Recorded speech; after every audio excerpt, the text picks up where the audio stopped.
After releasing Avengers Endgame, Marvel was on top of the world. What would their next big hit be? Well, it's not really a hit. They oversaturated Disney Plus.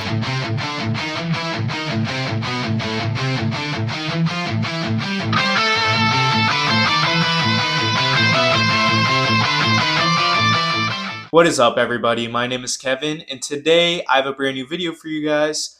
I'm a big Marvel fan, and I was very interested in looking back at all the Disney Plus Marvel TV show content that's came out ever since Avengers Endgame.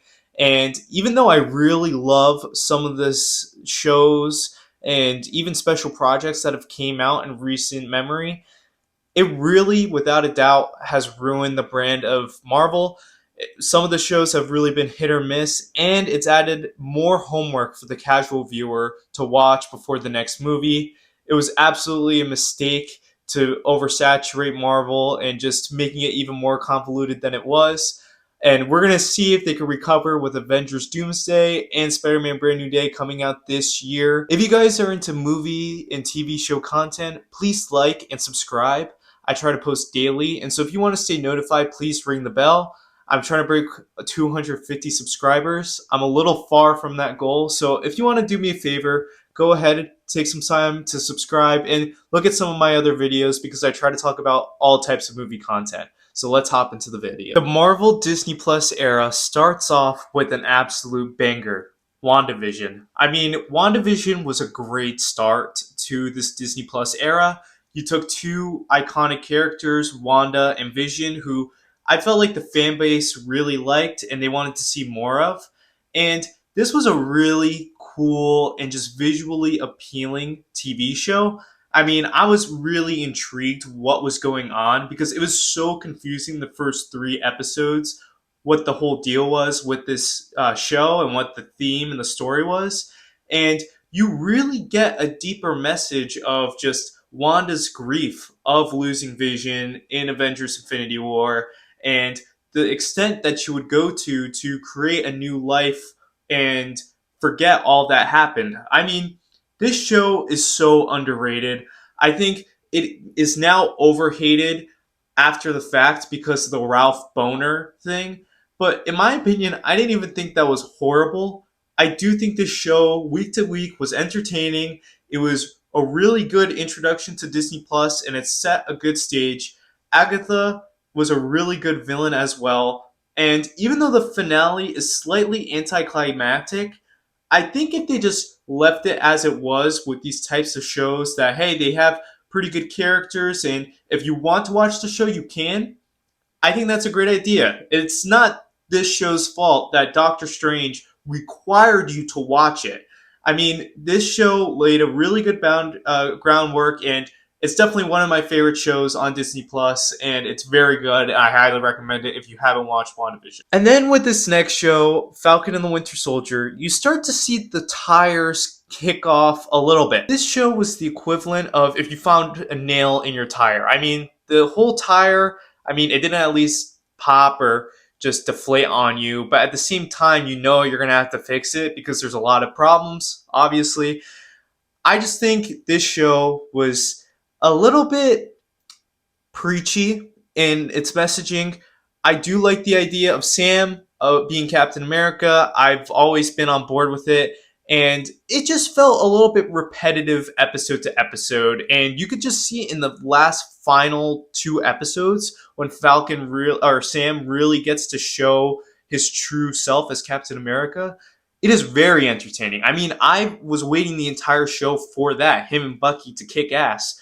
But the villain in this, I can't even explain to you right now what their whole deal was other than just like causing anarchy around the world.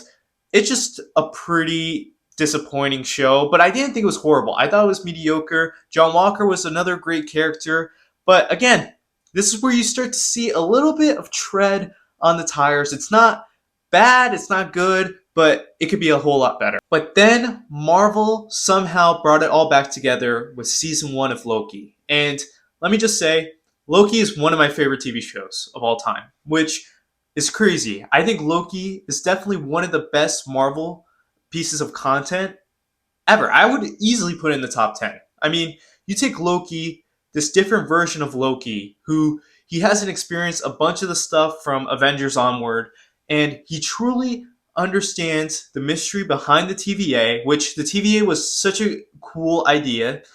And I think Owen Wilson as Agent Mobius does a really great job. And this is when you start to see stuff with Sylvie and Kang the Conqueror. And week to week, it was just awesome, awesome television. I mean, even when you get to old Loki and how he has to sacrifice himself, Loki, who is inherently selfish and a trickster, he sacrifices himself to save the other Lokis. I mean, this show was phenomenal. I mean, some of the best music too came from the show, and it has a lot of uh, just bigger than ourself thoughts. And I think this is what I really wanted to see from Marvel Disney Plus, taking some of these characters that maybe they will have something to do with the bigger MCU picture, and you have a really compelling and interesting story. And I thought Loki was really great for that. But now I think this era from 2021 on was just very, very shaky. I mean, it started off with What If, and I have significant problems with What If. It managed to tell what if stories. Oh, awesome premise, by the way, of what if something else happened. You could have taken really cool just ideas. What if Thanos snapped the other half? What if blah blah blah blah? Instead, you just see Howard the Duck and you have Captain Carter, who's in every single episode. She manages to be in every single episode, pretty much in all the seasons of this What If show. So that started off very disappointing. And then we ended up getting Moon Knight, which I am a defender of Moon Knight. I would like to see Moon Knight in the bigger MCU because I think Oscar Isaac did a really good job. Week to week, it was very interesting, and I had a lot to do with just mental health, which I appreciate. That's a very good message. But it was a little bit shaky. Again, I mean, these shows have always had a villain problem. I wouldn't say any of the villains outside of WandaVision and Loki necessarily had great villains. And it always, pretty much all these shows, I don't remember a good season finale to any of them. But Moon Knight was an interesting story. I wanted to see more about Oscar Isaac's Moon Knight and all the different personalities. And so I thought it was a little bit disappointing that it was cut so soon. We haven't gotten a season, and it doesn't seem like we're going to get Moon Knight again. This is really and truly where it all went downhill with She-Hulk.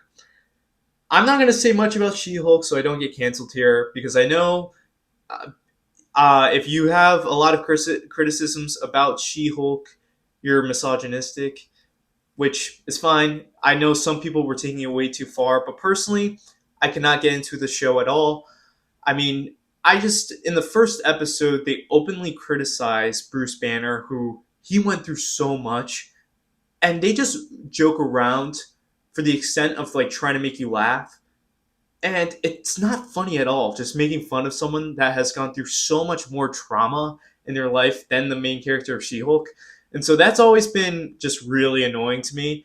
But other than that, I felt it was unorganized. I liked some of the fourth wall breaking sequences, and Daredevil shows up. But overall, not a good show. It was not a good direction to take. And I'm not going to hop into any of the special presentations here. I mean, Werewolf by Night and Guardians of the Galaxy Holiday Special, they were great. But for time's sake, if you want to hear another video about how I feel about them, please let me know. Really, what was considered the worst show out of all of these, even worse than She-Hulk, was Secret Invasion. And you took Nick Fury, who he's a badass character, and you somehow take the Skrulls that were somewhat interesting in Captain Marvel and a super, super popular comic series, Secret Invasion, which is just awesome. And it's really an Avengers level threat. And somehow not a single Avenger shows up until Rhodey at the end. And that's when you find out that Rhodey had been a Skrull until I believe Avengers Civil War, which is absolutely insane to me. Like, that they decided that was a good idea to just do all of that. That's absolutely absurd. And on top of that, I just always felt it was like not entertaining. Emilia Clarke from Game of Thrones, this is her first like really big movie outside of Solo, Star Wars story. And I mean, I feel bad for her. Her character is absolutely ridiculous in this show as well. So this show was horrible. I think this is really where no Disney Plus show was getting taken seriously because of how bad She-Hulk in this one was. And so I forgot to bring up Hawkeye. Hawkeye is a very good show in my opinion. I really liked bringing Hawkeye and Kate Bishop. They were trying to set up the Young Avengers squad with Miss Marvel, which I also thought that was a pretty good show for what it was.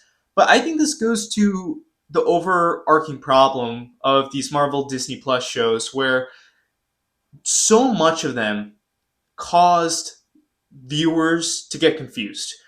I mean, Doctor Strange in the Multiverse of Madness required you to watch WandaVision, and if you hadn't watched WandaVision, you would have no idea how Scarlet Witch, who the last time you saw her in a movie was Avengers Endgame, and she was awesome. She was a good villain, or a good hero, I should say.